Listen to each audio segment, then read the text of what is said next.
Oh shit, here we go again.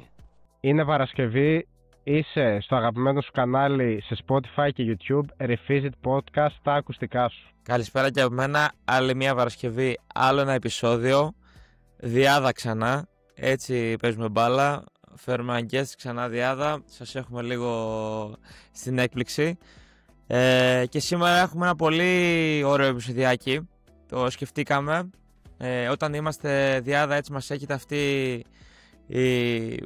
η άβρα να ανεβάσουμε τέτοια επεισόδια και αρχικά να πούμε ένα πολύ μεγάλο ευχαριστώ για τη στήριξη για το προηγούμενο επεισόδιο. Χαρήκαμε που σας άρεσε η καλεσμένη που φέραμε και την αγάπη που δώσετε στο επεισόδιο και το feedback που πήραμε, οπότε θα συνεχίσουμε να έχουμε τέτοια επεισόδια στο κανάλι μας. Και χωρίς να χρονοτριβώ, Άλεξ, σήμερα τι έχουμε? Σήμερα το σκεφτήκαμε καλά και επιλέξαμε ένα πολύ ωραίο επεισόδιο. Σήμερα θα μιλήσουμε για την προοδευτικότητα στις ασκήσεις.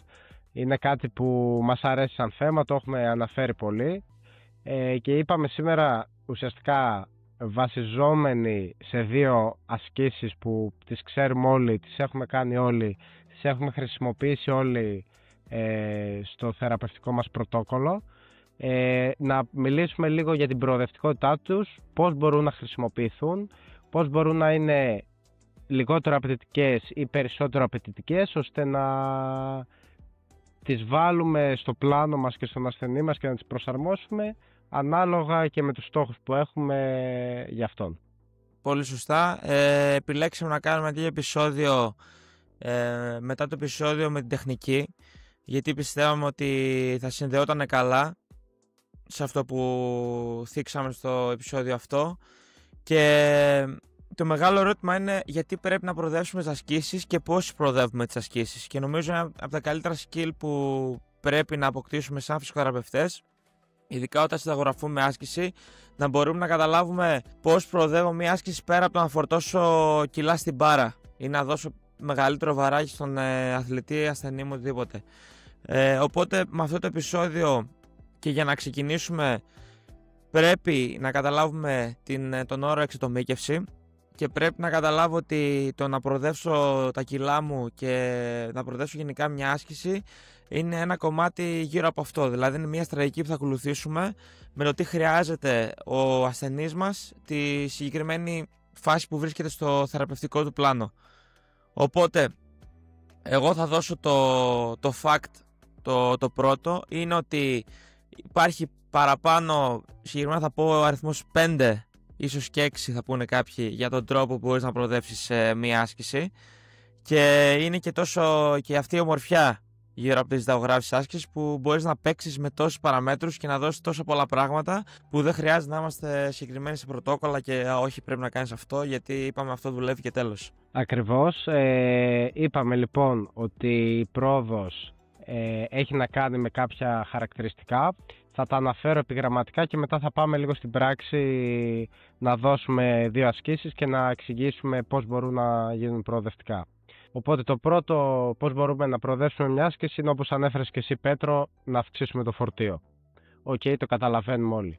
Το δεύτερο είναι να αυξήσουμε το χρόνο ή τις επαναλήψεις στην άσκηση, και αυτό νομίζω είναι κατανοητό και κάτι που κάνουμε όλοι.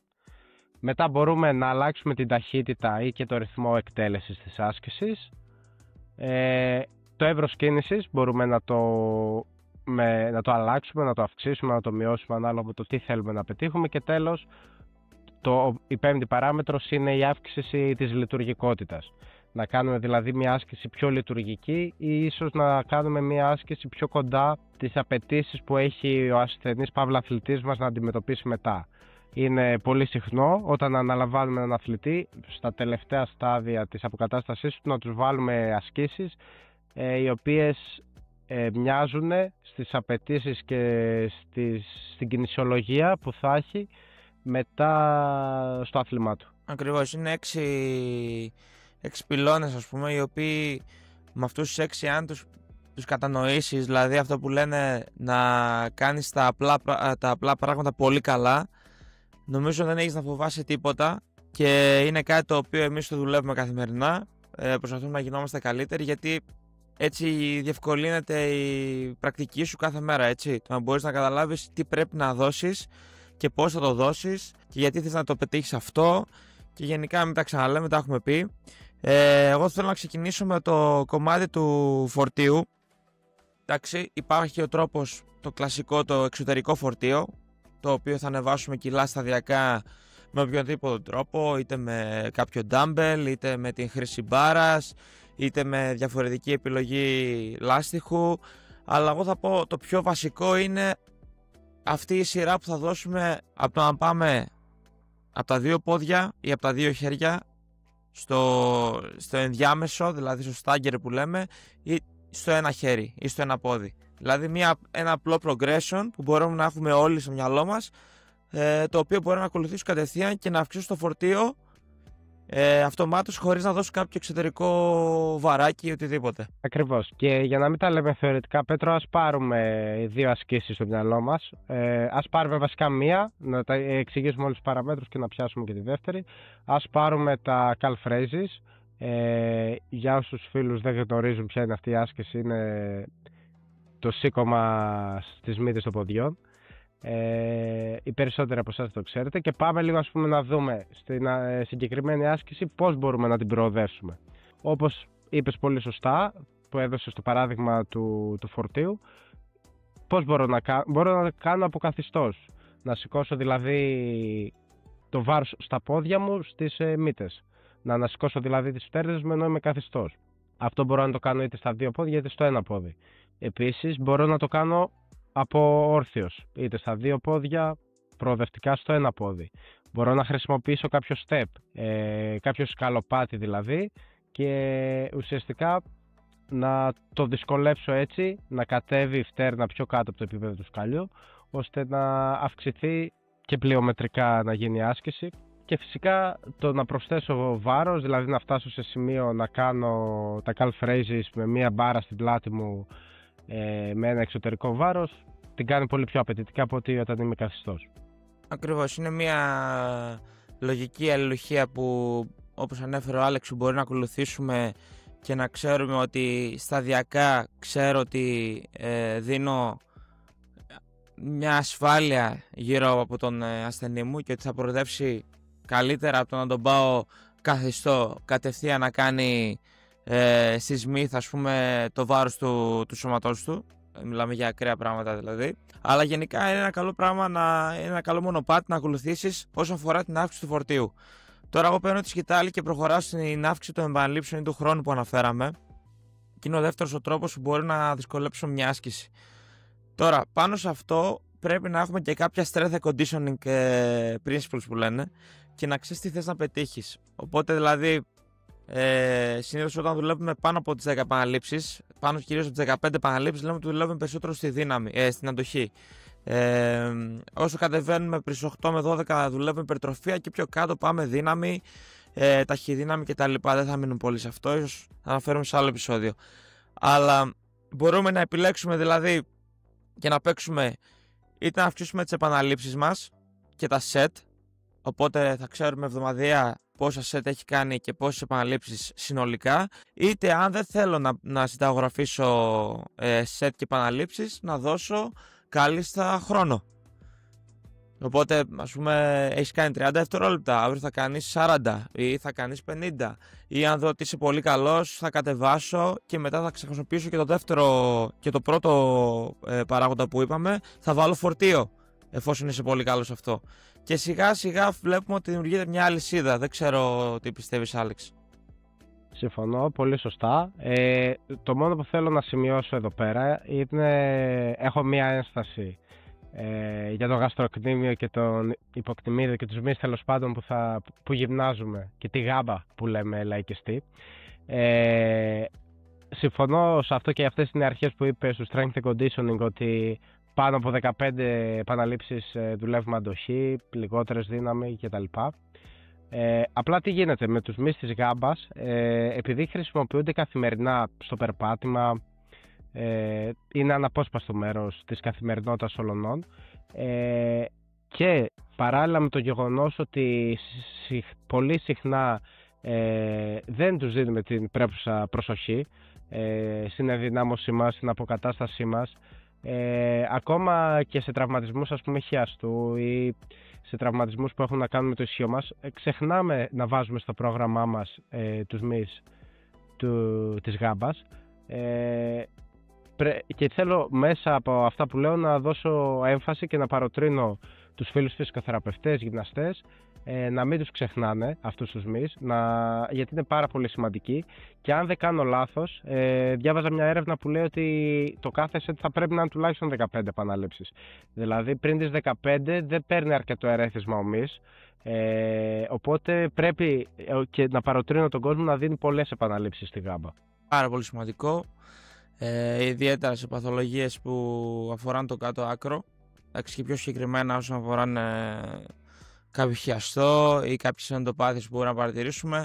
Εκείνο πρέπει να δώσουμε λίγο παραπάνω βάση, στο να είμαστε σίγουροι ότι εκείνη η περιοχή είναι ιδιαίτερα δυνατή για να μπορεί να υποστηρίξει την υπόλοιπη κινητική αλυσίδα. Στο τρίτο λοιπόν το παράγοντα που έχουμε σημειώσει είναι η αλλαγή ταχύτητας ή ρυθμού, ή στα αγγλικά μπορούμε να το θέσουμε ως tempo. Μπορεί να έχετε δει στο πρόγραμμά σας κάτι νούμερα περίεργα 3-1-1, λες και είναι διαδικό σύστημα, δεν ξέρω τι, από κάποιον coach ή κάποιον που σε έχει συνταγραφεί σε άσκηση. Πάνω λοιπόν στο κομμάτι του calf raise είναι ουσιαστικά με τι ταχύτητα θέλω να εκτελέσω την άσκηση. Άρα αν δω μια σειρά από νούμερα, πρέπει να ξέρω εγώ ότι θα χρειαστεί να κάνω 3 δεύτερα ας πούμε το έκεντρο, ή να κρατήσω πάνω ένα, ή συνήθως πάει σύκεντρο, δηλαδή το πόσο γρήγορα θα ανέβω, το αν θα μείνω και μετά το πόσο γρήγορα θα κατέβω. Με ένα δηλαδή απλό τρόπο όσον αφορά το calf raise, το οποίο μπορεί να είναι ας πούμε body weight. Μπορείς κάλλιστα να φέρεις ένα πάρα πολύ καλό ερέθισμα χωρίς να έχεις βάλει κάποιο βάρος, χωρίς να έχεις κάνει ιδιαίτερη αλλαγή στα sets για τα reps που χρησιμοποιείς. Απλά βάζεις ένα tempo το οποίο κρίνεις εσύ ότι χρειάζεται να δώσει έμφαση ο ασθενής με βάση αυτό που έχεις αξιολογήσει. Ακριβώς, και σε αυτό το σημείο να δώσω και ένα αγαπημένο εργαλείο που χρησιμοποιώ προσωπικά, που είναι ο μετρονόμος ή ένα beeper, που να έχεις κάτι δηλαδή να βαράει και να πεις στον ασθενή σου στο κάθε beep, ξέρω εγώ, θέλω να εκτελείς μια επανάληψη ή να εκτελείς 2 επαναλήψεις, ώστε με αυτόν τον τρόπο να μπορείς να κρατάς ένα σταθερό tempo και να βγάζεις τις επαναλήψεις σου και να έχεις ένα μπούσουλα. Πολύ σωστό, γιατί εντάξει συμβαίνει ανάμεσά μας, κλέβουμε και κλέβεται και το ξέρουμε ότι κλέβεται και το ξέρουμε ότι κλέβουμε κι εμείς όταν κάνουμε ιδιαίτερα tempo, γιατί εκείνο το τριάρι που βλέπεις δεν είναι ποτέ τριάρι, πραγματικά μπορεί να είναι 2, 1,5 και πολύ λιγότερο. Ωραία, προχωράμε στο range of motion, δηλαδή στην αύξηση που θα δώσουμε το εύρος κίνησης, να το πω έτσι, πάνω στην άσκηση. Συγκεκριμένα έχουμε το calf raise που αναφέραμε, το ανέφερε και στο κομμάτι του load ο Alex. Από εκεί που έχουμε επαφή το πέλο μας κατευθείαν με το πάτωμα, εάν δώσουμε ένα μικρό plate και στην πορεία όσο ανεβάζουμε το ύψος, αυτομάτως ξαφνικά αυξάνουμε το εύρος που πρέπει να καλύψει η υποδοκτημική μας άρθρωση. Και αυτό είναι επίσης πολύ σημαντικός τρόπος και πώς μπορούμε να προοδεύσουμε μία άσκηση. Εδώ νομίζω έχεις, Άλεξ, να πεις κάποια πραγματάκια, σε βλέπω φορτωμένο. Όχι, να σου πω την αλήθεια, με κάλυψες, δηλαδή είναι πολύ σημαντικό το εύρος κίνησης. Μπορούμε να διαλέξουμε, ας πούμε, παρόλο που είμαστε σε ένα σκαλί και πέφτει η φτέρνα, να δουλεύουμε από το επίπεδο δηλαδή του σκαλιού και πάνω ή από το επίπεδο του σκαλιού και κάτω. Δηλαδή να πέσει τελείως η φτέρνα και να δουλεύουμε μέχρι το σημείο που θα φτάσει στο ύψος του σκαλιού και κάτω. Υπάρχουν πάρα πολλές παραλλαγές και θα τονίσω φυσικά ότι είναι ανάλογα με τους στόχους που έχουμε και να ξέρουμε για το λόγο που κάνουμε το κάθε τι.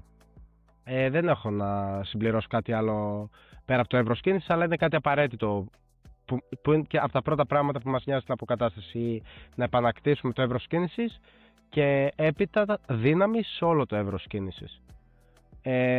Θέλω να μιλήσω λίγο και για το τελευταίο παράγοντα που είναι η αύξηση της λειτουργικότητας. Υπάρχουν εκατομμύρια τρόποι να κάνουμε μια άσκηση λειτουργική και είναι εδώ που βάζουμε ως φυσικοθεραπευτές ή γυμναστές τη δημιουργικότητά μας.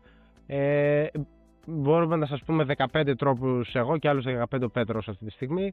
Ενδεικτικά ας πούμε μπορούμε να έχουμε μια medicine ball και να κάνουμε μονοποδικό calf raise, να χρησιμοποιήσουμε μια μπάλα μπάσκετ και να κάνουμε πάσες ας πούμε όσο εκτελούμε την άσκηση. Άμα είσαι ποδοσφαιριστής ας πούμε μπορείς να κάνεις το calf raise και με το άλλο πόδι να κάνεις πάσες. Μπορείς να κάνεις πάνω σε step βήμα. Υπάρχουν πάρα πολλοί τρόποι και εμένα αυτό είναι και το αγαπημένο μου σημείο στην αποκατάσταση, εκεί που μπορώ να βάλω τη δημιουργικότητά μου και τη φαντασία μου να δουλέψει και να μείνει μέσα σε κουτιά. Ακριβώς. Το ανέφερε και ο Άλεξ τη λέξη κουτί, να το θέσουμε έτσι. Δηλαδή όσο πάμε ξεκινάμε με πολύ μεγάλα constraints, δηλαδή πολύ μεγάλους περιορισμούς και σιγά σιγά αυξάνουμε και αφήνουμε πιο μετέωρα, να το θέσω έτσι, το πώς θα συνταγογραφήσουμε την άσκηση. Επιλέγουμε να πάμε σε μοτίβα τα οποία είναι πιο φυσικά στον ασθενή μας, στον αθλητή μας που θα αντιμετωπίσει, είτε είναι μπασκετμπολίστας, είτε είναι ποδοσφαιριστής ή οποιοδήποτε άλλο άθλημα.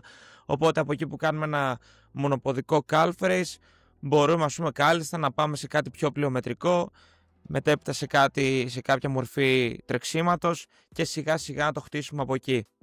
Οπότε νομίζω το καλύψαμε το calf raise όσο πιο συγκεντρωτικά μπορούσαμε. Τώρα στο δεύτερο κομμάτι θα επιλέξαμε μια άσκηση η οποία είναι πολύ αγαπημένη και στους δυο μας και νομίζω στους περισσότερους συναδέλφους στον χώρο, και αυτή είναι το wall sit, και το wall sit συγκεκριμένα ισομετρικά, δηλαδή απλά κρατώντας μια γωνία. Και πώς μπορούμε, αυτή είναι λοιπόν μια άσκηση η οποία φαίνεται βαρετή στα μάτια μας, δηλαδή απλά κάθεσαι στον τοίχο και αυτό είναι, τελείωσε. Πώς μπορείς με βάση τους 6 πυλώνες να την αλλάξεις και να την κάνεις είτε πιο εύκολη είτε πιο δύσκολη. Ακριβώς. Είναι μία από τις ασκήσεις που χρησιμοποιούμε και αρκετά νωρίς σε αρκετές παθολογίες του κάτω άκρου, θα πω εγώ. Είναι μια ωραία άσκηση για τα παρερέθισμα, ο τετρακέφαλος ανώδυνα. Είτε μιλάμε για τένοντες, είτε μιλάμε για μυς, για παθολογίες εννοώ, χρησιμοποιείται αρκετά. Μπορούμε να την ξεκινήσουμε ανώδυνα σε μια μεγάλη γωνία για το γόνατο, δηλαδή να μην έχει κατέβει πολύ κάτω ο αθλητής, να κουμπίσει δηλαδή την πλάτη στον τοίχο, να κουμπίσει τα πόδια του στο πάτωμα και κατεβαίνοντας λίγο να κρατήσει εκεί ισομετρικά για ένα χρονικό διάστημα. Καταλαβαίνουμε ότι όσο μικρύνουμε τη γωνία και κατέβουμε προς τα κάτω, δυσκολεύει και η άσκηση. Καταλαβαίνουμε επίσης ότι όσο μεγαλώσουμε το χρόνο, τόσο πιο δύσκολη θα είναι. Τώρα τα λέω λίγο μπερδεμένα, δεν τα παίρνω με τη σειρά όπως τα πήραμε πριν. Και φυσικά άμα αυξήσουμε και κάποιο φορτίο, αρχίσει και κρατάει ένα plate, ένα βαράκι, αλτήρες, μια medicine ball, γίνεται πιο δύσκολη η άσκηση. Ακριβώς.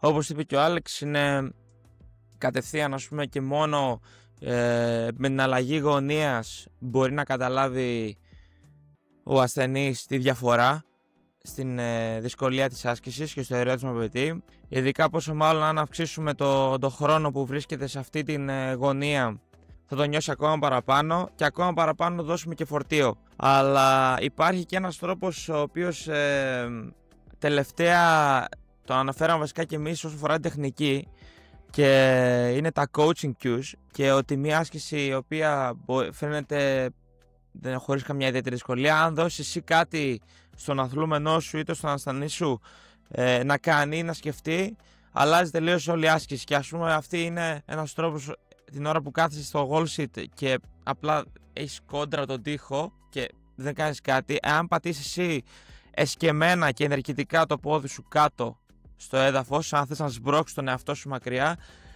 δυσκολεύει ακόμα περισσότερη άσκηση και γίνεται ουσιαστικά από εκεί που λέμε ένα ισομετρικό yielding, δηλαδή μια άσκηση η οποία απλά κρατάς για συγκεκριμένο χρονικό διάστημα μια συγκεκριμένη θέση, ξαφνικά γίνεται overcoming, δηλαδή εσύ προσπαθείς να υπερνικήσεις το έδαφος, πράγμα που το δυσκολεύει πάρα πολύ.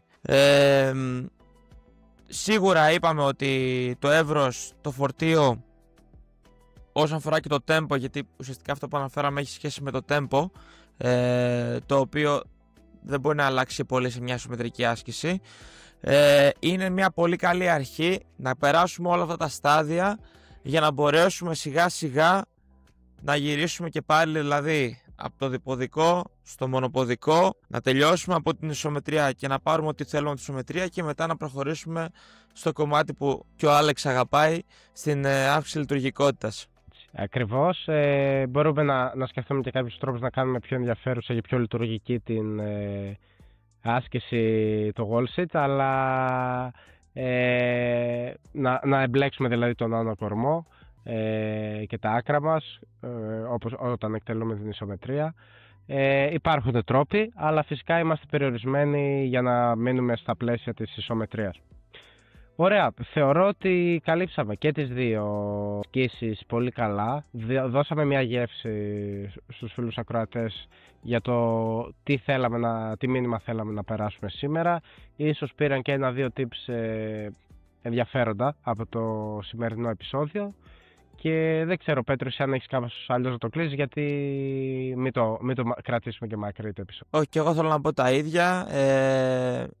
Νομίζω ένα πολύ καλό skill, όπως είπα και στην αρχή, να το γυμνάσουμε, να το αποκτήσουμε, να το προπονούμε κάθε μέρα, να σκεφτόμαστε τρόπους που μπορώ να δυσκολέψω μία άσκηση, ποιο είναι το επόμενο βήμα από μία άσκηση, να βρίσκουμε τρόπους που μπορεί να μην είχαμε σκεφτεί και έχει σκεφτεί κάποιος άλλος συνάδελφος και γιατί όχι να τον κλέψουμε και εμείς και να δούμε ότι δουλεύει σε εμάς ή δουλεύει στον συγκεκριμένο ασθενή μας, και απλά θέλει κάθε μέρα από λίγο, δηλαδή θα προσπαθήσω σήμερα να παίξω ίσως με το εύρος, μπορεί να αλλάξω το βάρος, να αλλάξω το tempo, πρέπει δηλαδή να έχουμε λίγο μία γεύση από όλα και να προσπαθούμε στο τέλος να δώσουμε το καλύτερο στον ασθενή μας και να φύγει ευχαριστημένος από εμάς. Ακριβώς, και είναι πολύ σημαντικό να ξέρουμε αυτές τις διαφοροποιήσεις και τις παραμέτρους, έτσι ώστε να γίνεται ανώδυνα η άσκηση ή με ελάχιστο πόνο, δηλαδή με πόνο 2 με 3 στα 10, δεν θέλουμε παραπάνω όταν εκτελούμε άσκηση. Οπότε είναι πολύ καλό να ξέρουμε και να έχουμε ανοιχτό το μυαλό μας και να έχουμε τη γνώση πώς μπορούμε να διαφοροποιήσουμε μια άσκηση. Σήμερα πονάει στο calf raise, στο διποδικό. Πώς μπορώ να το αλλάξω ώστε να μειώσω τον πόνο και να πάρω το ερέθισμα, να δώσω το ερέθισμα στην γάμπα που θέλω. Οπότε αυτό είναι το πιο σημαντικό για μένα. Πολύ σωστό, και για τροφή για σκέψη ήταν το τελευταίο που είπες, Άλεξ, και θα κλείσουμε με αυτό. Μέχρι την επόμενη Παρασκευή να περνάτε καλά, να σκέφτεστε, να γυμνάζεστε και να περιμένετε ακόμα περισσότερα από εμάς. Έρχονται πολύ ενδιαφέροντα επεισόδια. Καλή συνέχεια, καλό Σαββατοκύριακο.